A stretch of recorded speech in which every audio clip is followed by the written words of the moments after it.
Hey everybody, this is Professor Lilly. So I just want to reiterate what you should be doing today in your online day and between now and Tuesday morning for your InDesign activities and tutorials. So remember, start here with the lynda.com tutorials. And again, make sure you keep your tutorial log or tutorial journal where you're just writing like a sentence or two of how you used each tutorial and how useful or not you found them to be.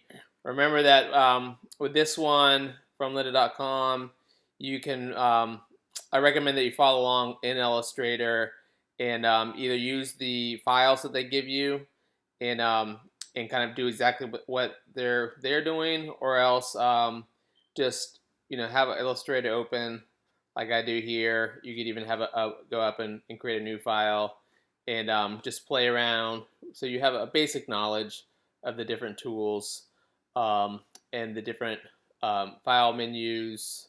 And I mean, I'd like to reiterate that there's two other classes. If you end up going down the digital media track in your communication major, there's graphics 1 and graphics 2 that focus a lot on Illustrator, not necessarily just on Illustrator, but there's a fair amount of time.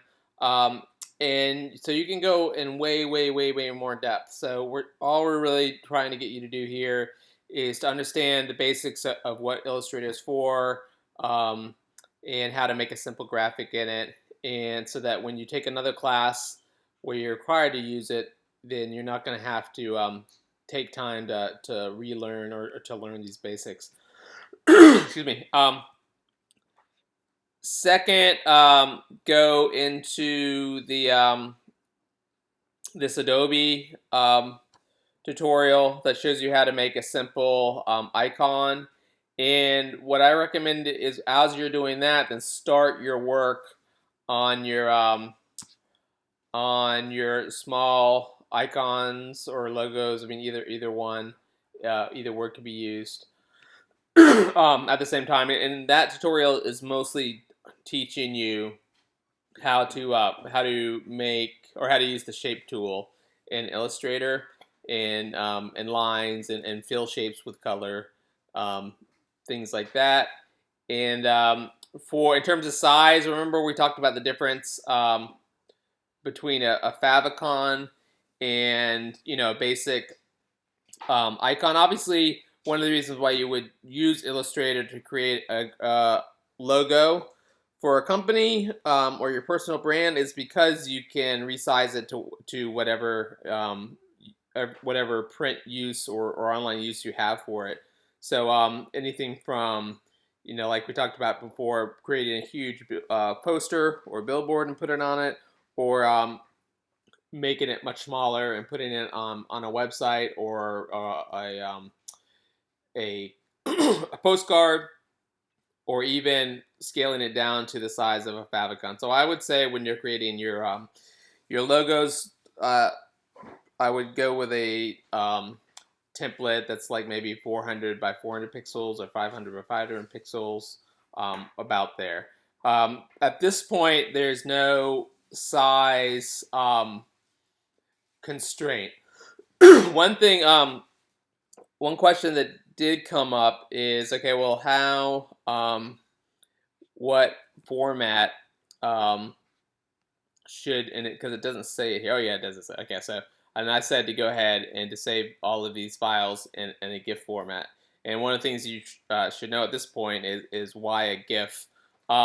I would go ahead and, depending on how many colors, if you have a lot of colors, then you can go. At this point, we're not interested in web optimization. Obviously, if you were putting it on the web, and let's say you knew that there's only 16 or 32 colors, then when you go to save for web in Illustrator, you could go ahead, and that is also where you can go ahead and you can say specifically if you want it to be a different height and width um, as well. And here's this is just a graphic that my students did when in the web and print digital media capstone. So if you end up going through the digital media track, then there's a capstone in video, and then a different one in web and print. And so these students worked for the House of Ruth, which is a nonprofit um, that works with homeless and women who have been abused in Baltimore. And so this is just an infographic talking about how many volunteers that have come to work for them, um, trying to get more volunteers. And remember the difference. Now, once you save it as a GIF, then obviously it will.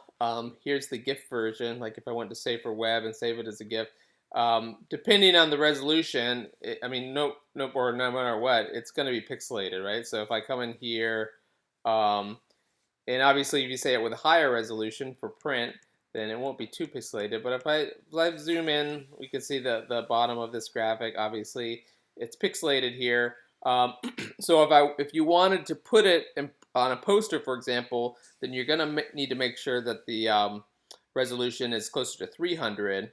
Whereas if you save it for a website, then obviously you need to make it 97 or 72. And that's one of the reasons why you always keep your Illustrator file, your .ai file, available, because no matter what, you can make it bigger or smaller. But at this point, if I zoom in, it is within Illustrator a pure vector. So as we zoom in, you see these lines are all completely straight, exactly. You can even see here, like it looks like they use a slightly different technique in terms of making the shape here for the leg here and the leg there. And I'm not sure if that's just because maybe a different student worked on it, or if they were intentionally going for a different look there for the female, I guess you call these feet, versus the male. But so, in what you would do if you decide, okay, I don't want to put this one on a website, I want to put it in a publication, then you just come in here to Illustrator, change the size, and the resolution, make it 300. You have a much better resolution for printing out. At that point, obviously, when it's in a GIF, it does become pixelated, but you just choose the resolution and make it perfect. And it's all about how you resize it in Illustrator that makes the vector so useful. So, and then obviously the third tutorial is this one here, where you're following along how to make a monogram. Again, that's an Adobe tutorial. As I said before in class, you can choose whichever. I mean, the ultimate goal is by Tuesday is by having these 8 files in GIF format, put them all in a folder, zip it up, and add that zip to the Dropbox right here, and by Tuesday morning. And so it's up to you if you want to start working on the monograms first or the logos, whichever one. A couple other things. So just in terms of grading,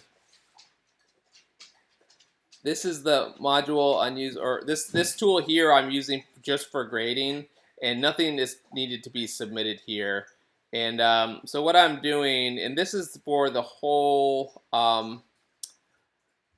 module 1. And so here I'm just reminding you, if you want to click in here, and for all of these activities for Photoshop, for Illustrator, and then InDesign, I'm looking at these basic dimensions. First and foremost, I'm going to start. Look at the guidelines. So if your activities, whatever you submit in, don't meet the guidelines in a particular way, then you'll lose points for that. And then after that, I'm just looking. I'm not expecting you. Obviously, at this point, you're not expected to be an amazing designer with lots of experience or lots of coursework behind you.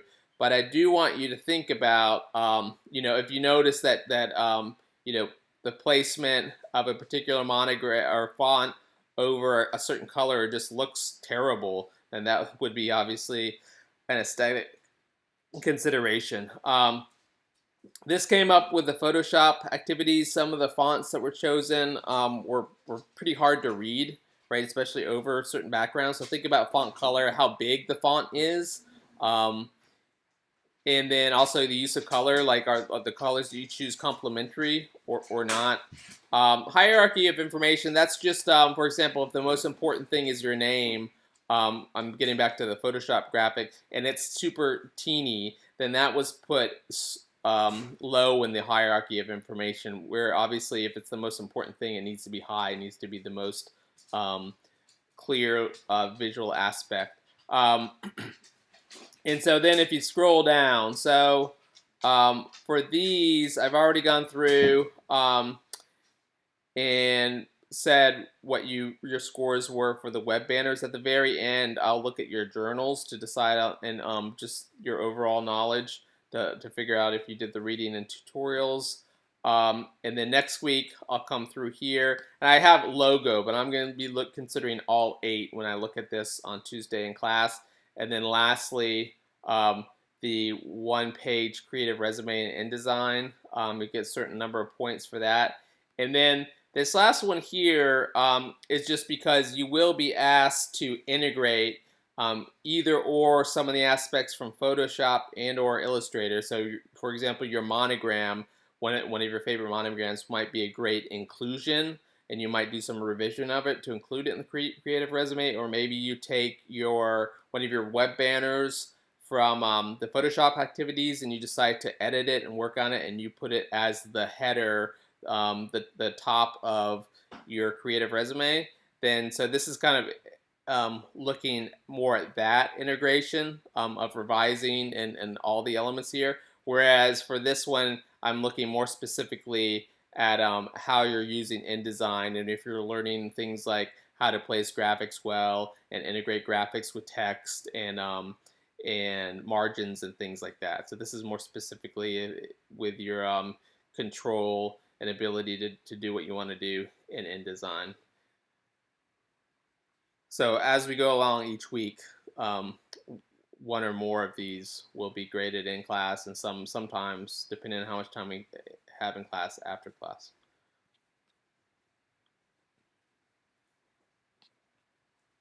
Okay, so that's about it. Remember that after it's all over, we will have a day before the final exam or the midterm exam, so don't worry about that. And if you have any questions, just email me. And remember also that there's a few other resources in this link that I added. But it's more so talking about the differences between Photoshop and Illustrator. And then these two could be useful for you. So these are not required tutorials here. They're optional. And this is the one I probably more strongly recommend. Just showing how to make a simple icon in Illustrator. And this one goes in a little bit more depth.